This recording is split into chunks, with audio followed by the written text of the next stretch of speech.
Olá pessoal, tudo bom? A gente vai iniciar novamente nossas aulas, né?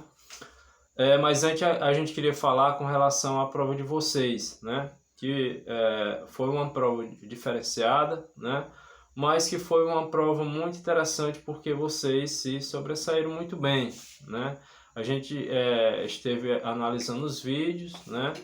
A maioria dos vídeos, porque tem aluno que ainda não enviou o vídeo, a gente espera até o final da semana que vocês possam enviar, né? Aqueles alunos que estão pendentes de vídeo, a gente espera que vocês enviem o mais breve possível, né?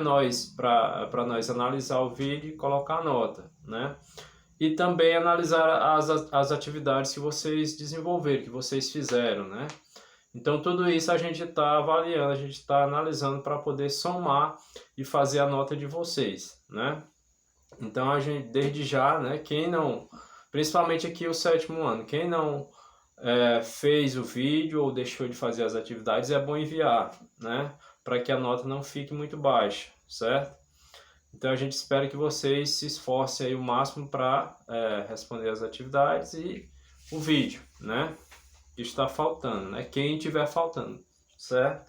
A gente vai dar continuidade às nossas aulas, né?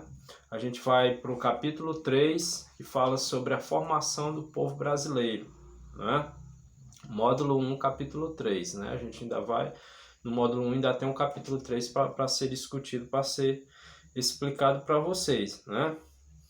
E quando a gente terminar aqui, a gente vai para a escola, pega o outro módulo e dá continuidade, né?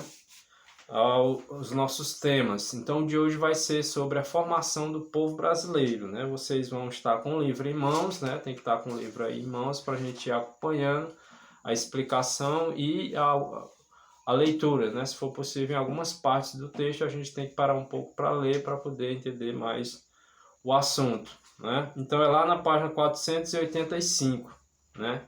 Na página 485 fala sobre a formação do povo brasileiro, né? Continuando a composição da população brasileira, que é o primeiro tópico, né, que nós iremos discutir aqui, que fala sobre a miscigenação brasileira, né? A junção das raças brasileiras, no caso o indígena, o europeu, né, que são os portugueses, principalmente aqui no Brasil, né? E o africano, que veio trabalhar no processo de colonização. Então nós somos essa mistura de raças, né? Às vezes nós tendemos a puxar mais para um lado, né, do europeu ou do africano, né?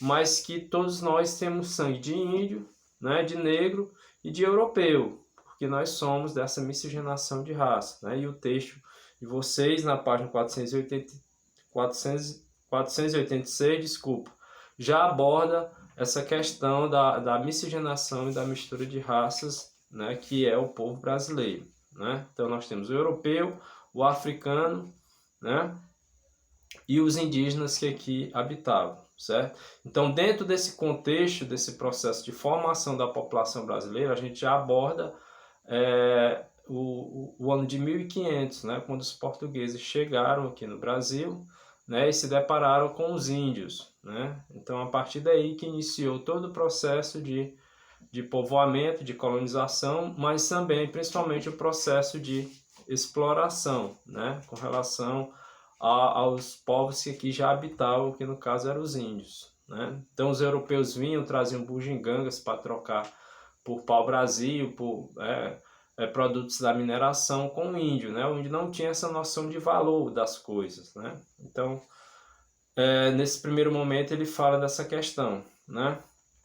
Mas lá na frente a gente vai ver também outros imigrantes que vieram depois desse processo de formação e de colonização do Brasil. Quando o Brasil já estava consolidado, a gente vai abordar também a questão dos imigrantes franceses, os holandeses, né? Italianos e vários povos do mundo que migraram, né? Na Primeira Guerra, na Segunda Guerra Mundial, vieram viver aqui no Brasil. Também nós somos dessa mistura de raça. Então, na área da culinária, temos diversas comidas diferenciadas dentro do Brasil, vai depender da região também, né? Então, nós somos um povo assim multicultural, né? Por conta desse processo de influência de imigrantes aqui no Brasil. Tudo isso a gente vai trabalhar no texto de hoje, né? Então eu peço bem que vocês leiam a página 486, né? Todos os parágrafos que falam da questão do ano de 1500, quando os portugueses chegavam no Brasil, né? E começaram a explorar o Brasil. E também mais para frente a gente vai ver a influência de outros povos, como franceses, holandeses, italianos, né? Até mesmo os africanos no processo de escravidão, né? Então, no texto lá na frente também, ele vai falar sobre a Lei Eusébio de Queiroz, quando a escravidão é extinta, né? De certa forma, a escravidão, o processo da Lei Eusébio Queiroz, né, de 1888, ela não foi muito benéfica, de certa forma, para o escravo. Assim, foi benéfica porque eles ficaram livres, mas, por outro lado, o negro não tinha o direito ao trabalho, né? Não tinha oportunidades de estar incluído no mercado de trabalho, como ainda hoje existe a questão do preconceito racial por conta da cor negra, né? Ainda existe muito ainda, né? Então, tudo isso tem que ser debatido aqui, tem que ser derrubada essa questão do preconceito, né? Porque o nome já diz, o preconceito ele não é benéfico para nenhum país, né? Inclusive para o nosso, né? Para o Brasil, certo? Mas, infelizmente, a gente ainda convive, né? Com vários tipos de preconceitos, né? Ó, na página 487, ele fala na questão dos indígenas, né? Então, da composição brasileira, os primeiros povos que o texto já mostra a questão dos indígenas, né? Então, os indígenas, da palavra indígena, vem do latim, significa natural do lugar, né? Então, a palavra indígena, natural do lugar em que vive, né? Então, significa isso. Vamos dar uma lida aqui para a gente entender mais, ó. A palavra indígena vem do latim e significa natural do lugar em que vive. Em 1500, calcula-se que 1 milhão de indígenas viviam no interior do território. No litoral, outros 2 milhões. Né? Então, tinha em torno de 3 milhões de indígenas já vivendo aqui nas terras do Brasil. Viviam de uma maneira muito simples. Né? Hoje, os indígenas de hoje é totalmente diferente do indígena do passado. Né? Então, você vê essas tribos mais modernas, né? Tem computadores, tem televisão, os índios já têm carro, né? Então, é totalmente diferente da vida do que era o indígena antigamente, né? Para o indígena atual. Mas que ainda existem muitas tribos indígenas dentro da mata mesmo, principalmente na floresta amazônica, né? Escondido lá, bem reservado.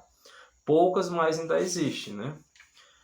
Ó, na página 487 tem uma tabela que mostra, ó, a questão da quantidade dos indígenas, né? Tem assim, Brasil, dados demográficos da população brasileira. Vão acompanhando aí no material de vocês, viu?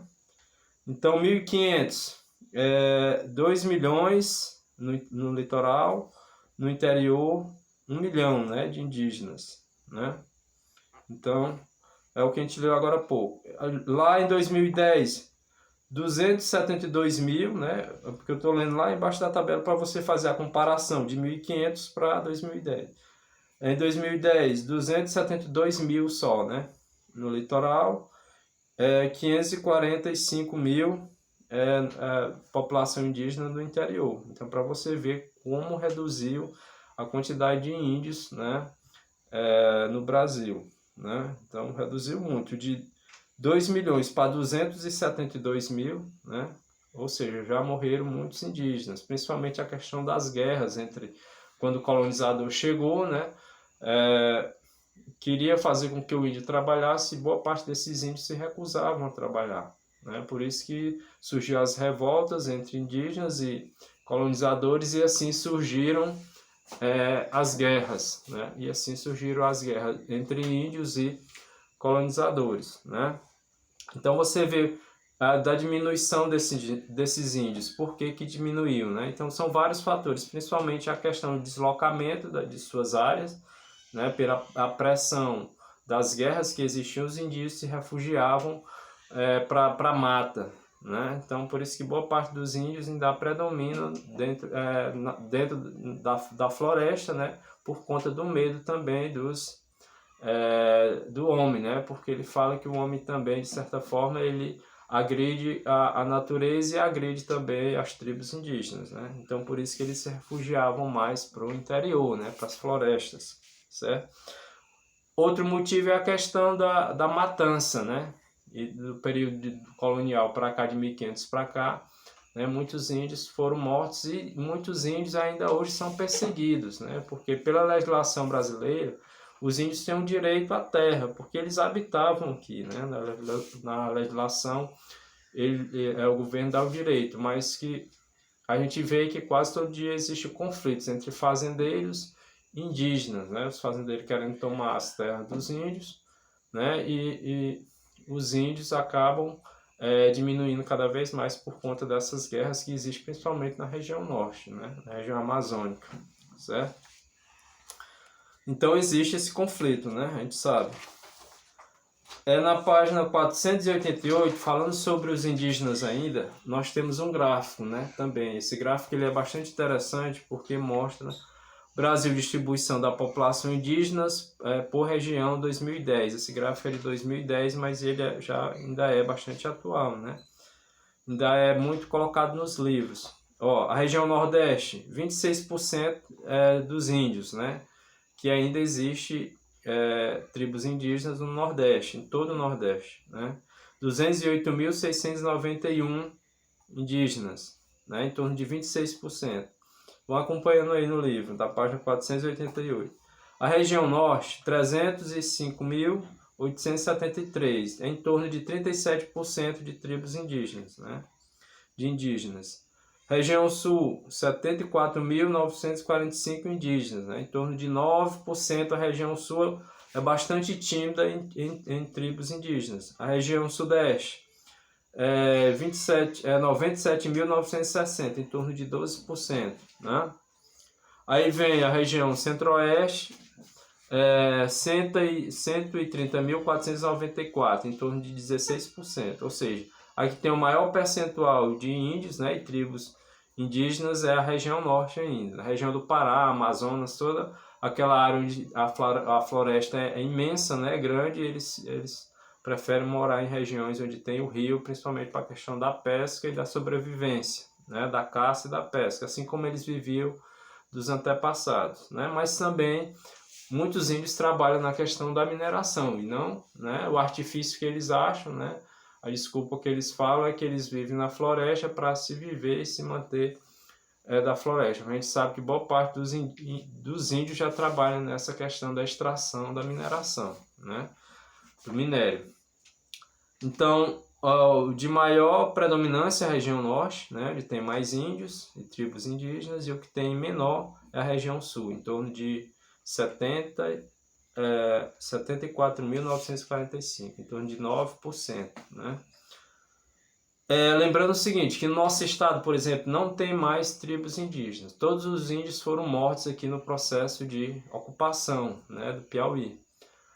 A gente ainda encontra aqui próximo o Maranhão, né? O Ceará também tem pouquíssimas áreas onde tem indígenas, né?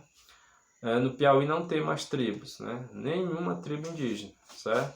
Aí você encontra aqui na Barra do Corda do Maranhão, se você for para o Maranhão, né? Aí você ainda vê aqueles índios, né? Mas na casa dele já tem geladeira, televisão, tudo que a gente tem, né? É diferente daquele índio lá da região norte mesmo, da região amazônica.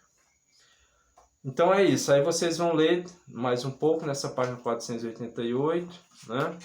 Aí a gente vem agora para a questão do imigrante, né? O que fala sobre o imigrante, né? Então, dos primeiros imigrantes a chegar aqui no Brasil foram os portugueses, no processo de ocupação. Eles que iniciaram, né, a formação do povo brasileiro, a questão da dominação dos índios, as guerras, né?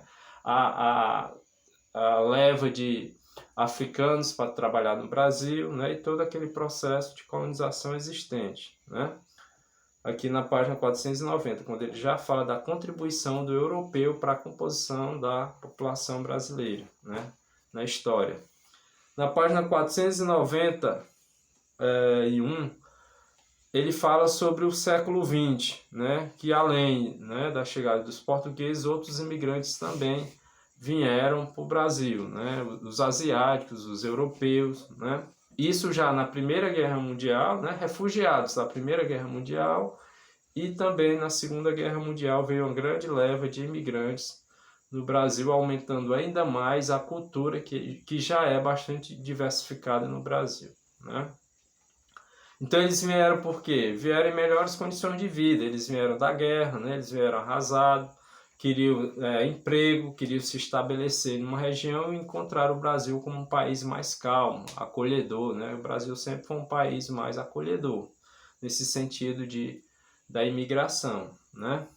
Então os estados que eles se estabeleceram, aí Rio de Janeiro, São Paulo, né? Santa Catarina, toda a região sul e sudeste do Brasil foram as regiões que mais abarcaram, né? São regiões que mais predominavam os imigrantes europeus, principalmente o europeu, né? Ele se estabeleceu mais na região sul e região sudeste do Brasil, né? Então mudou a culinária, mudou toda, né, a cultura do Brasil, porque a cultura do Brasil ela é diversa, né? Não é uma cultura homogênea, né? Tem várias culturas dentro do Brasil, né? Tem vários idiomas, né? Então, vamos dizer assim, são vários sotaques, né? Então, às vezes você está lá no sul, você vê que o sotaque é diferente, né, daqui da região Nordeste, né? Então as pessoas estranham de uma região para outra, né? Lá em Minas, por exemplo, né? De uma região para outra que você andar dentro do Brasil, você vai estranhar um pouco, né? Por conta de quê? Do processo de ocupação do território brasileiro, principalmente por imigrantes, né? Então fez com que as pessoas mudassem sua maneira de viver, sua cultura, né? Que o Brasil, como diz o texto, ele é bastante diverso na questão cultural. Na página 491 também vocês vão ver o gráfico, esse gráfico aqui, ó, aí amarelo, né? Certo? Gráfico de linha, de colunas, né? Gráfico de colunas esse, certo? Vocês vão analisar ele. Então, esse gráfico é da entrada de imigrantes de 1884 a 1919, né? Então, do século XIX ao século XX, né? Que foi o período onde veio uma grande quantidade de imigrantes, né? Aqui para o Brasil, certo? Então, vamos lá. Em primeiro colocado são os italianos, né? 1.507.000, muita gente, né? 1.507.695 imigrantes italianos que vieram para o Brasil. Lembrar da questão da lavoura do café, né? Do período do Brasil que estava carente de mão de obra, né? Então, depois da escravidão ocorreu essa questão da ampliação da produção do café, consequentemente era necessário a mão de obra, né, para trabalhar no café, certo? Então veio uma grande leva de imigrantes, principalmente italianos, para trabalhar no cultivo do café aqui no sul do Brasil, né? Então por isso que é elevado esse número. Depois portugueses, 1.319.898, né? Em segundo lugar, os portugueses. Depois os espanhóis, 683.381. Depois veio os sírio-libaneses, né? Também 189.727.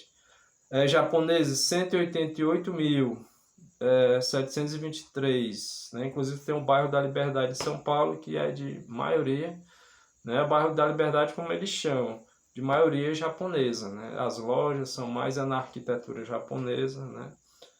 Na região de São Paulo. Os alemães, 176.422, né? Então, para você ver como veio, dentre outros povos, né? De outras culturas, né? De outras etnias que vieram também habitar aqui o nosso país, que vieram para o Brasil, né? Em busca de sobrevivência. Então, cada um trouxe uma cultura, né? Diferenciada, né? O italiano, aí veio o português, né? Aí muitos deles têm a questão do vinho, né? Principalmente os italianos, né? A cultura do vinho, da uva, né?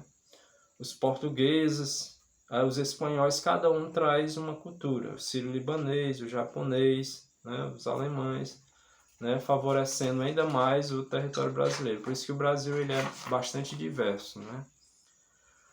Agora a questão dos africanos, lá na página 493, né? Então, dos africanos, ele fala nas condições do escravizado já no período colonial, né, que veio uma grande quantidade de escravos, principalmente da Angola, né, e de outras partes também da África, né.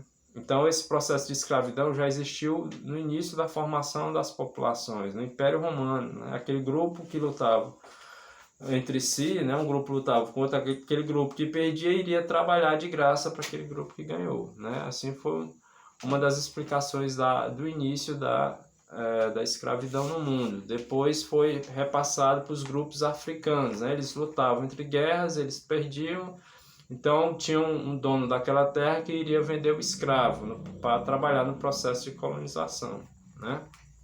Então por isso que veio uma grande quantidade de escravos aqui trabalhar no Brasil, né?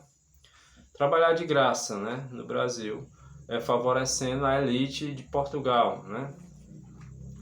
Então, no texto também, ele aborda um fato interessante, a questão dos quilombos, né? Os quilombos eram áreas onde os escravos ficavam fugidos, né? Os escravos fugidos iam para essa área chamada quilombo, com o objetivo de se refugiar, né? E de fazer com que não trabalhasse mais no processo de colonização, né? Era uma área que, quando eles fugiam, eles, né, adentravam a mata. Tanto é que tinha os bandeirantes, que tinham essa função de pegar os indígenas fugidos, e escravos também, né? Então tinham homens responsáveis, no caso os bandeiros, chamados bandeirantes, né?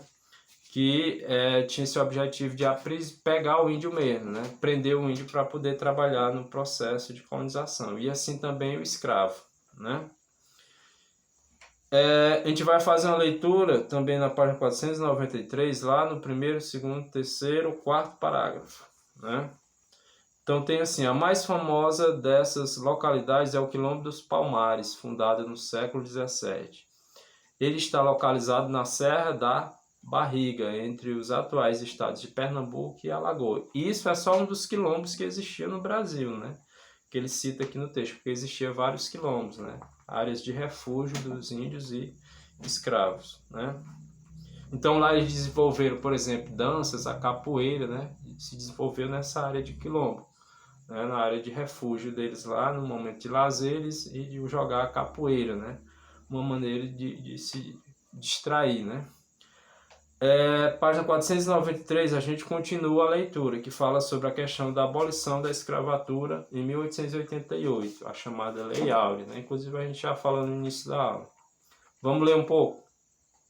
Tem assim: com a abolição da escravatura instituída pela Lei Áurea em 1888, os africanos e os afrodescendentes descendentes africanos nascidos no Brasil foram libertados na condição de escravizados, mas não obtiveram nenhum tipo de suporte do governo, nem da sociedade para se estabelecer como cidadão pleno de direitos e deveres. Ou seja, eles deixaram de trabalhar no processo de colonização, mas eram vistos como assim pessoas que não significavam nada, né? Quando as pessoas viam um escravo, era como se fosse uma pessoa repugnante, né? Então, eles não eram considerados nem cidadãos plenos, né? Então, por isso que a questão do preconceito ainda é muito forte no mundo, né? Não só no Brasil, como no mundo, né? Então, o texto também ele aborda essa questão da cidadania plena dos escravos, que realmente depois de 1888, da Lei Áurea, de fato eles não conseguiram, né? Hoje já sim, né? Eles já são considerados cidadãos plenos, né? Todos de igualdades por direito, mas antigamente, né, até 1880 e um pouco depois, existia muito preconceito com relação ao negro, né? Ele ia procurar emprego, ele não conseguia, né? Então as pessoas preferiam dar emprego para um branco, mas não davam para o negro, né? Até para ele se estabelecer dentro da sociedade, houve resistência também, né? Antigamente nas universidades não tinha pessoas negras, só tinha pessoas brancas, né? Hoje você vê que muitos negros já, né, são capacitados, estudam por igualdade, né?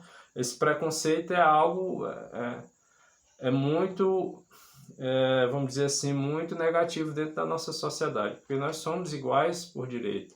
a nossa população, nosso povo foi formado por negros, né? Por índios e portugueses. Né? Nós somos dessa mistura, dessas três raças. Né? Querendo ou não, nós temos sangue de negro, de índio e de português. Né? Então, essa questão do preconceito, de certa forma, ainda é, né? Infelizmente, ainda é muito forte dentro do nosso país, né? E também no mundo, né? Certo? Tanto é que no Brasil, na legislação, tem, né, principalmente nas políticas passadas, o negro tinha direito a cotas na universidade, né, por conta desse fator, né, de discriminação do passado que se refletiu hoje, ainda hoje, né, porque boa parte das pessoas que são empregadas hoje no mercado de trabalho são pessoas brancas, né, às vezes até um negro capacitado, ele tem curso superior, mas ele tem essa dificuldade de entrar no mercado de trabalho. Né? Então, quando há lá uma entrevista, né, por exemplo, de emprego, boa parte dessas empresas vão empregar pessoas brancas, né? Certo? Mas na lei já tem, né, principalmente, as empresas em si já sabem que tem que ter um certo número X de pessoas também negras para que não haja a questão do preconceito, porque todos nós somos iguais por direito, né? Certo? Então, pessoal, a aula foi até aqui, certo? Na próxima aula a gente vai continuar, né? E também eu vou passar as atividades só lá na outra aula, né? Acho que eu não vou passar a atividade hoje ainda, certo? Na outra aula eu passo as atividades que vocês vão ter que fazer. Por enquanto, peço que vocês foquem só no vídeo, na aula, e também acompanhe a leitura, observando os gráficos, mapas, né? Fazendo leitura, que você também aprende muito. Né? Não é só na atividade que você aprende. Né? Você aprende ouvindo um vídeo desse, né? Você aprende lendo também. Né? Então, relembrando, quanto mais a gente lê, melhor, né? Para o vocabulário e para que a gente tenha muito mais conhecimento lá na frente para a gente poder desenvolver nossas atividades, certo? Então eu vou ficando por aqui. Uma boa tarde para vocês e até a próxima aula.